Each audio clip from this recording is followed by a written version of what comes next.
Un saludo cordial a todos los estudiantes del Instituto Bíblico. Les saluda su servidor y amigo el pastor José Luis Fuentes. Iniciaremos hoy con la lección número 1 y el tema que estaremos desarrollando es descripción y definición de neumatología. Definición. La neumatología es el estudio científico de cualquiera o de todos los hechos relacionados con el Espíritu Santo. Neumatología deriva de la palabra griega pneuma, que significa espíritu, viento o hálito o aliento. Por lo tanto, neumatología es la doctrina del Espíritu Santo o aliento de Dios. La doctrina del Espíritu Santo en sus más amplias ramificaciones abarca una triple división. Número 1. Su relación a la teología propia, o sea, las doctrinas generales relacionadas con el Espíritu Divino, porque Dios es Espíritu, San Juan 4:24. 2. La doctrina de los seres angelicales, porque también son seres espirituales, tanto los caídos como los ángeles que permanecen fieles. Esta división se estudia bajo el tema de angelología. Seguramente es un tema que se propondrá más adelante. 3. El estudio específico del ser inmaterial del hombre, cuya división del tema ahora se conoce con el nombre de psicología, que estudia la parte inmaterial del hombre. Para algunos, el hombre es un ser tripartito, es decir, que compone de alma, cuerpo y espíritu. Para otros, el ser humano lo dividen solo en dos partes, una parte material y otra inmaterial. La parte inmaterial sería toda la parte visible del hombre, y en la parte inmaterial estaría el alma y el espíritu. Cualquiera fuera el caso, no se puede negar estas partes ya que está plenamente respaldado por la palabra de Dios, y para comprender a mayor profundidad tendríamos que estudiar la antropología del hombre, y esto es otro estudio bastante amplio. Así que hoy nos ocuparemos de lo que nos interesa. Entremos en materia.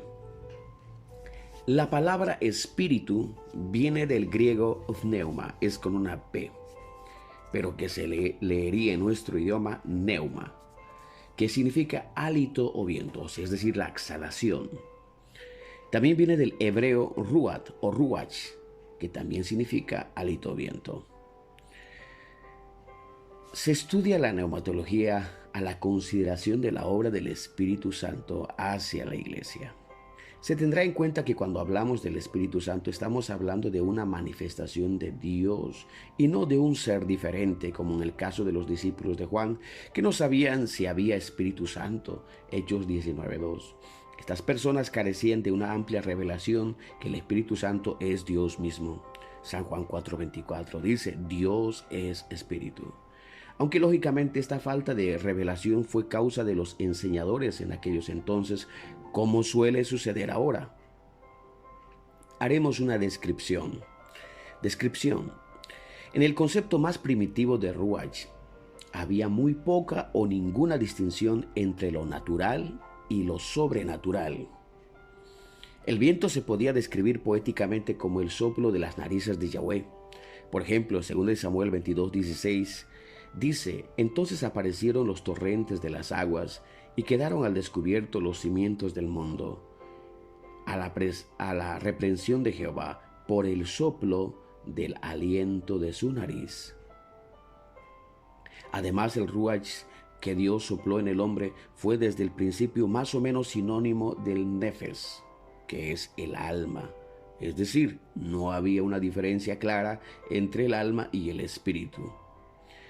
Génesis 2:7. Entonces Jehová Dios formó al hombre del polvo de la tierra y sopló en su nariz aliento de vida, y fue el hombre un ser viviente. En Lucas dice, y fue un alma viviente. Inicialmente también el ruach de Dios se entendía más en función de poder que en función de lo moral, es decir, que no se entendía todavía como Espíritu Santo. Jueces 14:6. El Espíritu de Jehová vino sobre Sansón, quien despedazó al león.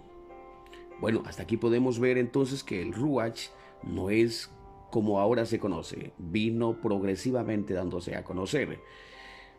Hoy no podemos decir que cuando el Espíritu Santo llega a una persona es para matar, como en el caso de Sansón. Ahora se lo conoce como Espíritu Santo en un nivel mucho más amplio. También el ruach procedente de Dios podía ser para mal o para bien. Primera de Samuel 16:14. El espíritu de Jehová se apartó de Saúl y le atormentaba un espíritu malo de parte de Jehová. Y los criados de Saúl le dijeron: He aquí ahora un espíritu malo de parte de Dios te atormenta. Luego podemos ver una distinción entre lo natural y lo sobrenatural, entre el Ruach que es Dios y el espíritu del hombre. El Ruach se convierte más claramente en aquello que caracteriza lo sobrenatural y que distingue lo divino de lo meramente humano. San Juan 4:24, una vez más, creo que es el texto que es citado y que va a ser el texto fuerte.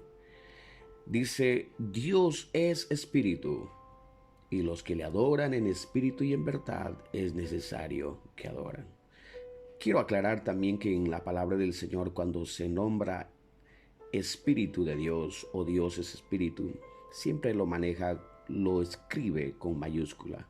Cuando se habla del Espíritu del hombre, se escribe con minúscula. Es decir, dando lugar al Ruach Pneuma de Dios, que es Dios mismo. Así también comienza a surgir una distinción entre el Ruach y el Nefes. El Ruach en el hombre tiene una conexión inmediata con Dios.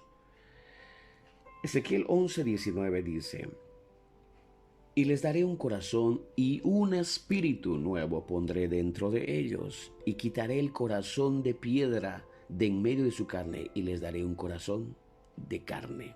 Es decir, que el Espíritu de Dios haría una conexión con el espíritu del hombre para así darle un nivel superior o sobrenatural.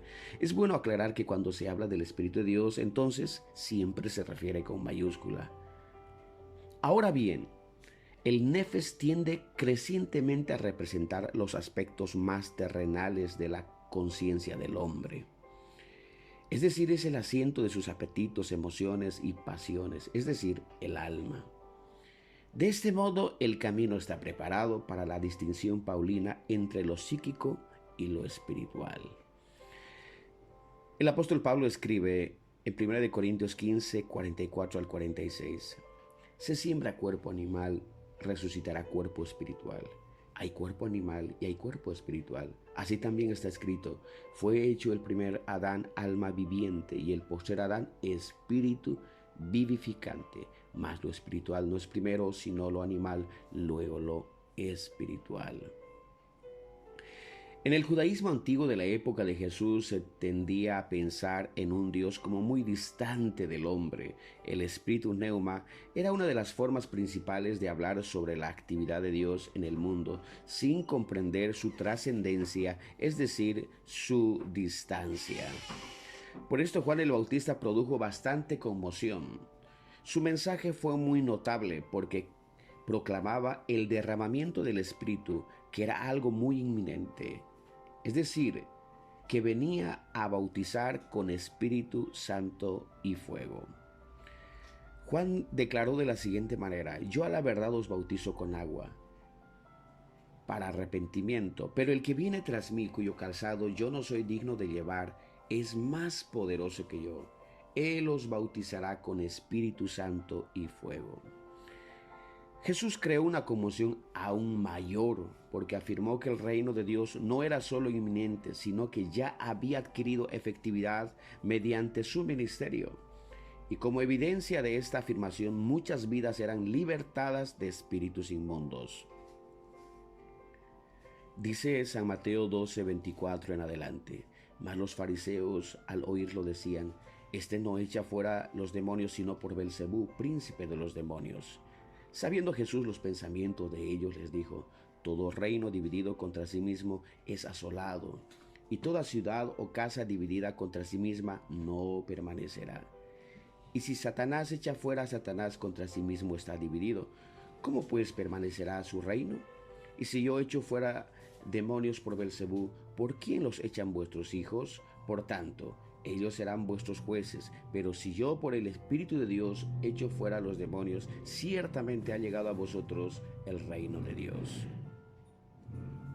Porque ¿cómo puede alguno entrar en la casa del hombre fuerte y saquear sus bienes si primero no le ata? Entonces podrá saquear su casa. El que no es conmigo contra mí es, y el que conmigo no recoge desparrama. Por tanto os digo, Todo pecado y blasfemia será perdonado a los hombres, mas la blasfemia contra el Espíritu no le será perdonado. A cualquiera que dijere alguna palabra contra el Hijo del Hombre le será perdonado, pero el que hable contra el Espíritu Santo no le será perdonado ni en este siglo ni en el venidero. Los evangelistas naturalmente no tenían ninguna duda de que todo el ministerio de Jesús se había llevado a cabo en el poder del Espíritu Santo desde el primer momento. El derramamiento del Espíritu Santo en Pentecostés es el momento en que los discípulos experimentaron por primera vez la promesa del Espíritu Santo, el cual efectúa el nuevo nacimiento. Por cuanto el Espíritu es el que da vida, produce fruto en el creyente y dota de dones a la iglesia para que cumpla con la tarea de la predicación hasta que la iglesia sea recogida o llevada al cielo. Hoy podemos disfrutar de la dulce y poderosa presencia de Dios en nuestras vidas. Esa presencia, o conocido en el Antiguo Testamento como el Shekinah, que en otro tiempo era solo para un grupo limitado, hoy en día es para todo aquel que quiera y que tenga sed. En el último y gran día de la fiesta, Jesús se puso en pie y alzó la voz diciendo: si alguno tiene sed, venga a mí y beba. El que cree en mí, como dice la Escritura, de su interior correrán ríos de agua viva. Esto dijo del Espíritu que había de recibir los que creyesen en él, pues aún no había venido el Espíritu Santo porque Jesús no había sido aún glorificado. San Juan 7:37. Así, de esta manera, ya tenemos una definición clara de neumatología, que es el estudio científico de cualquiera o de todos los hechos relacionados con el Espíritu Santo. Dios les bendiga.